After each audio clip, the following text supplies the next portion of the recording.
Donc merci Joël déjà de t'être prêté à l'animation au pied levé comme l'ensemble de tes collègues sur cet événement. Merci à tous de vous être rendus disponibles et d'être venus sur cet atelier. Merci à Laurent Bourgès que j'ai sollicité en tant que DG de Mérignac pour venir partager avec nous son expérience métropolitaine de Bordeaux. La collègue Fabienne donc pour le Pays Basque. Je trouve que déjà à travers leurs deux exemples, il y a deux exemples de territoires et de coproduction territoriale qui sont l'objet de notre sujet. Puis votre modeste serviteur, donc moi je dirige, j'ai fondé le cabinet Territoire RH. Depuis maintenant 15 ans, on intervient dans tout ce qui est ressources humaines du secteur public et en particulier depuis quelques années, tout ce qui est fusion, mutualisation. Et c'est à ce titre-là que nous sommes là aujourd'hui. On a voulu faire une présentation qui ne soit pas académique, mais plutôt interactive et basée sur du concret. Vous êtes tous des praticiens, donc le but c'est plutôt d'échanger sur nos pratiques respectives et modestement pour chacun d'entre nous de vous apporter un éclairage, un recul, une perspective. En ce qui me concerne, je vais commencer, puis après mes collègues peut-être poursuivront. J'ai essayé de tirer sur les 3 dernières années 2 expériences qui me semblaient intéressantes et révélatrices de ce qu'on peut aborder quand on parle de coproduction locale, quand on parle de fusion, de mutualisation, etc. Je me suis dit, faut prendre 2 territoires que je trouve exemplaires. J'ai forcément pas pris de métropole, puisque pour moi les métropoles sont des contextes bien spécifiques et c'est pas l'ensemble de la France. En tout cas, la lecture que je peux en avoir. Alors, j'ai pris 2 exemples. Le Marmandais, en Lot-et-Garonne. Donc, Marmande avec 43 communes, 60 000 habitants.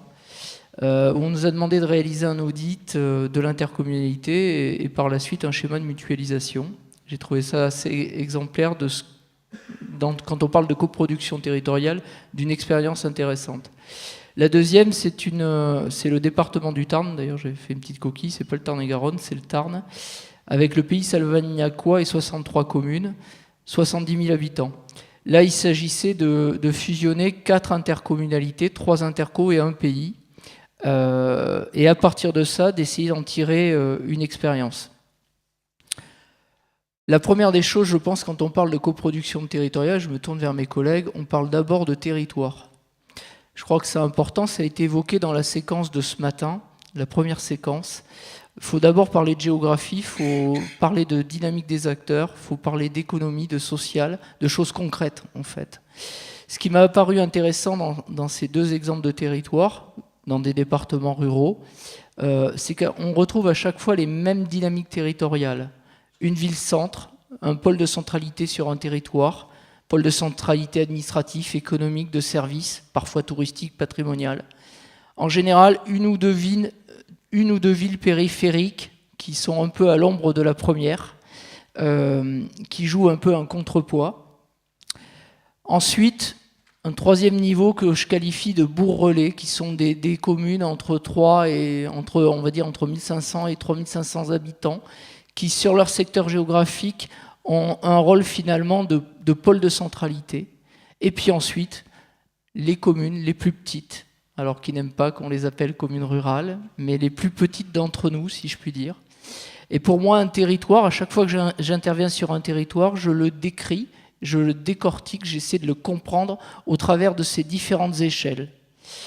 Puisque je pense qu'on ne peut agir sur le territoire, on ne peut parler que d'approche territoriale et de coproduction locale que si on prend en compte ces différentes échelles.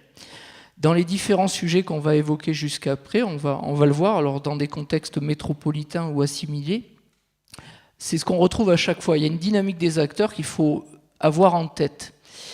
Et plus que de parler de coproduction, plus que de parler de fusion, on va parler de notre point de vue, en tout cas d'hommes et de femmes qui sont les acteurs de ce changement. Et ce qu'on constate souvent, c'est que la mécanique est faite sans eux ou sans elles. En tout cas, nous, notre postulat de travail, c'est de dire qu'on va d'abord s'intéresser aux personnes, aux acteurs du territoire. Et c'est une des clés de notre point de vue de la coproduction territoriale.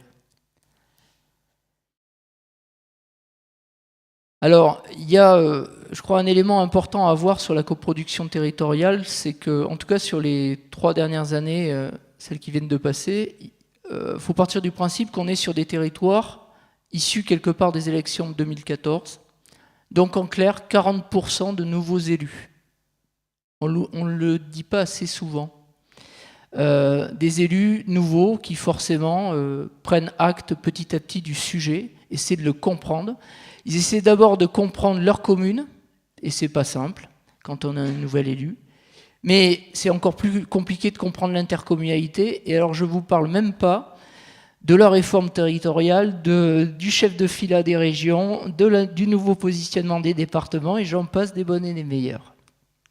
Pour avoir à former tous ces élus régulièrement, depuis 3 ans, je m'aperçois que ça ne va pas de soi. Mais c'est aussi de nouvelles majorités politiques, c'est aussi de nouvelles majorités administratives, en quelque sorte.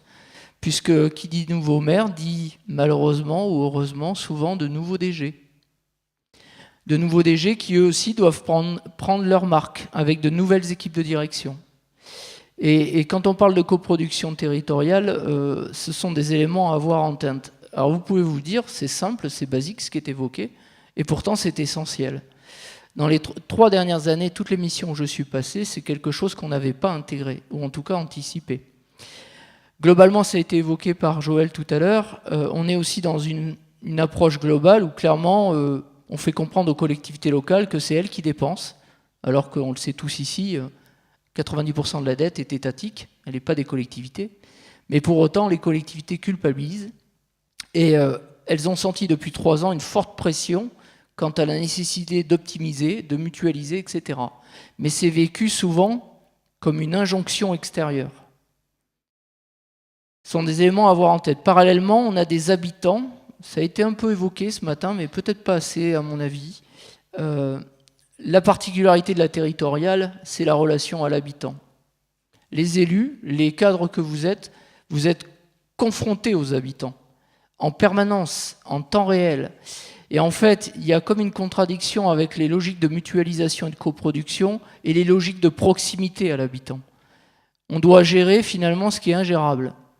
Et on doit y arriver, on n'a pas le choix. Et souvent dans des délais très courts.